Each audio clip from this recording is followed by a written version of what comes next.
Bien, bonjour à tous. Alors, je vous fais une vidéo aujourd'hui pour vous expliquer comment va se passer la reprise à l'école à partir de la semaine prochaine.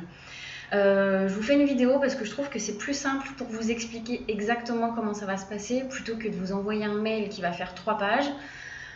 Donc j'espère que tout le monde aura accès à cette vidéo et si c'est pas le cas, je prendrai le temps de vous appeler. Alors, donc, vous avez pu voir, je pense, les annonces du gouvernement, comme quoi les écoles rouvriront à partir du 11 mai pour les enseignants et du 12 mai pour les élèves, notamment de grande section, de CP et de CM2. Et de CE1 pour les écoles en REP+, comme nous. Donc nous, dans notre école, il va y avoir des CP, des CE1 et des CM2 qui sont concernés pour la semaine prochaine. Alors, déjà, on vous a annoncé une reprise à partir du 12 mai. Pour l'instant, c'est encore incertain parce que par rapport aux conditions sanitaires, notamment la distribution de masques, de gel hydroalcoolique et le nombre de tatas qui doivent être présentes chaque jour où il y a des élèves pour effectuer la désinfection et le nettoyage des locaux. Pour l'instant, on n'en a pas suffisamment.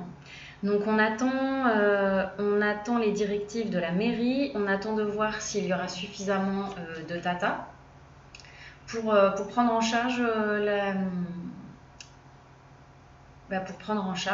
la désinfection des classes. Donc, il est probable, il est possible que finalement la rentrée se fasse le jeudi plutôt que le mardi. Ça, on ne le saura que le lundi 11 mai, puisqu'on va être toute la journée là-bas avec les autres maîtres et maîtresses pour préparer la venue des élèves, même s'il n'y en a pas beaucoup, pour mettre à disposition les classes correctement. Ça, je vais vous l'expliquer après.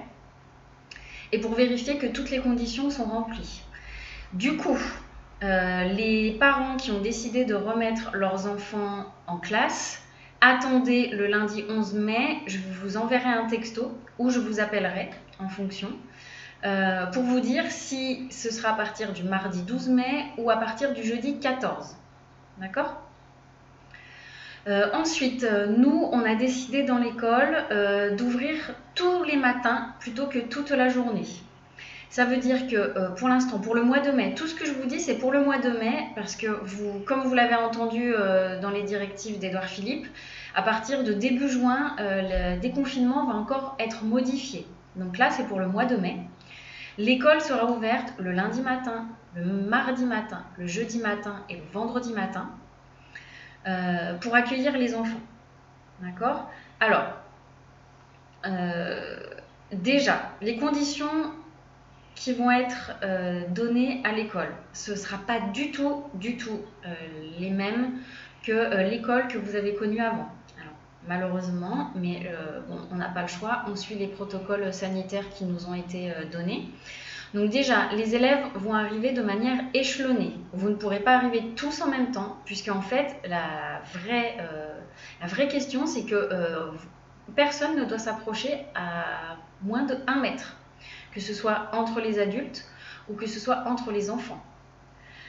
Donc, l'arrivée sera échelonnée. Normalement, devant le portail, il y aura des bandes qui auront été tracées par la mairie pour éviter de rester trop proches. D'accord ?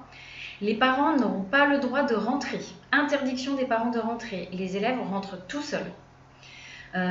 Toute la journée, il faut que les enfants restent à 1 mètre de distance. Ça veut dire quoi ? Ça veut dire que dans la classe, ils seront sur des bureaux et qui seront éloignés les uns des autres. Ça veut dire que je n'ai pas aussi le droit de les faire passer au tableau. Je n'ai pas le droit de leur prêter du matériel. Ils n'ont pas le droit de se prêter du matériel entre eux. En fait, en gros, tout le matériel collectif, on ne peut pas. Il faut que ce soit du matériel individuel. Ça veut dire que les enfants qui reviennent à l'école à partir de la semaine prochaine, vous, parents, vous devez vraiment être vigilants et veiller à ce qu'ils aient toutes leurs affaires. Parce que autant avant, je pouvais leur prêter des choses, autant là, j'ai pas envie de m'amuser à désinfecter chaque objet à chaque fois qu'il y en a un qui le touche. Donc voilà, faites attention à ce qu'ils aient en gros une trousse avec de la colle, des ciseaux, de quoi écrire, une règle et une équerre, c'est mieux. Et puis voilà, et leur cahier habituel. Ensuite, la première journée, on va beaucoup leur expliquer comment va s'effectuer tout le quotidien au niveau sanitaire, donc le lavage régulier des mains avant de rentrer en classe, après, avant de sortir en récréation, après être rentré de récréation, avant d'aller manger, après manger. D'ailleurs, en parlant de ça, normalement la cantine sera ouverte, d'accord ? Donc ça veut dire qu'en classe, ils vont malheureusement devoir rester assis à leur place et sans possibilité de travailler en groupe, comme on le faisait habituellement, et sans possibilité de se lever pour passer au tableau. Sauf si peut-être que je mettrai en place chacun a une craie et au moins il n'y a pas de risque. On va voir. On a encore des protocoles, on attend encore des réponses de la mairie et de l'inspectrice. Ensuite, concernant la récréation, les jeux de ballon sont interdits, les jeux collectifs sont interdits. Ils ne doivent pas avoir de contact les uns avec les autres. Ça veut dire quoi? Ça veut dire qu'en fait, en gros, la récréation, ils sont éloignés à 1 mètre les uns des autres. Et je pense qu'on leur donnera des craies peut-être pour dessiner par terre. Ils auront peut-être la possibilité d'avoir une corde à sauter à leur nom. Pas la possibilité de se prêter des jeux, de jouer aux billes ou quoi que ce soit. Donc je ne sais pas si on peut appeler ça une récréation. Moi j'ai un peu du mal à le croire, mais voilà, on suit les directives. Voilà ce qui concerne la récréation. Ensuite, oui, toujours pour la classe et la récréation, les élèves pourront aller aux toilettes, mais je pense qu'on va faire des toilettes nominatives. Alors pour l'instant, on a peu d'élèves qui reviennent à l'école. Donc il y aura tel élève qui ira dans telle toilette et ce sera toujours les mêmes toilettes et normalement la désinfection se fera plusieurs fois dans la journée dans l'attente de savoir si on a assez de tata ou pas pour la désinfection des locaux. Ensuite, pour boire, ils n'auront plus le droit de boire au robinet. Sinon, pour se passer les microbes, il n'y a rien de pire. Donc, il faut absolument qu'ils arrivent tous avec soit un gobelet, soit une gourde ou une bouteille. Alors, en général, moi, mes élèves, ils avaient une gourde parce que j'avais déjà instauré ça en classe. Donc, pensez à leur mettre une gourde. Il commence à faire chaud et s'ils n'ont pas de gourde, ils ne pourront pas aller boire au robinet. Voilà, donc il faut bien penser à ça. Et pour finir, la cantine, donc je vous ai déjà touché un mot. La cantine, normalement, la cantine sera ouverte. Donc, même si on est ouvert que le matin, votre enfant pourra rester pour manger à la cantine et vous pourrez venir le récupérer ensuite. Alors là, pour l'instant, on ne sait pas, mais probablement qu'ils ne resteront pas jusqu'à 13h30, puisque comme ils n'ont pas le droit de se rapprocher et de se toucher, à mon avis, s'ils mangent à 11h30 midi, à mon avis, à midi et demi ou 1h, il faudra venir les récupérer pour ensuite retourner à la maison l'après-midi.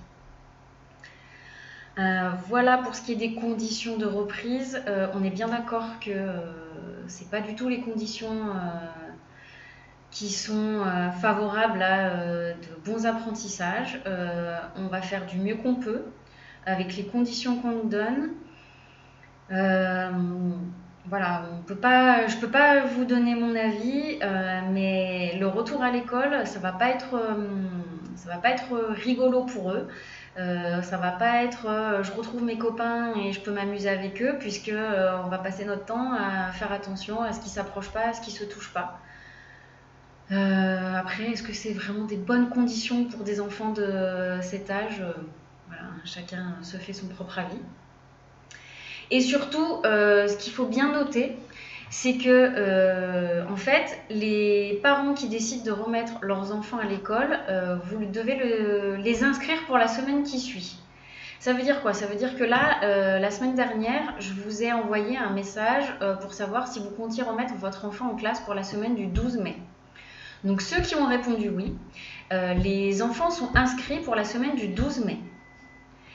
Ceux qui ne répondent pas ou qui répondent non, vous ne pouvez pas changer d'avis et envoyer vos enfants à l'école la semaine du 12 mai. On ne les prendra pas, on n'a pas le droit de les prendre. Le protocole exige qu'il nous faut une inscription semaine par semaine. Ça veut dire que là, on a déjà les enfants qui se sont inscrits pour la semaine du 12 mai. Si vous n'avez pas répondu, ils ne peuvent pas venir en classe. Et ensuite, on vous fera des questions, un sondage, je vous enverrai un message. Chaque mardi pour la semaine suivante. Ça veut dire que vous devez me répondre mardi pour inscrire votre enfant pour la semaine suivante. Si vous ne répondez pas, si vous ne l'inscrivez pas, vous ne pourrez pas le remettre à l'école. Voilà pour ce qui est des informations pour la reprise la semaine prochaine. Et voilà, dès que j'en sais plus, je vous préviens le lundi 11. Je vous souhaite une bonne journée et bon courage pour ce dernier week-end de confinement. Au revoir.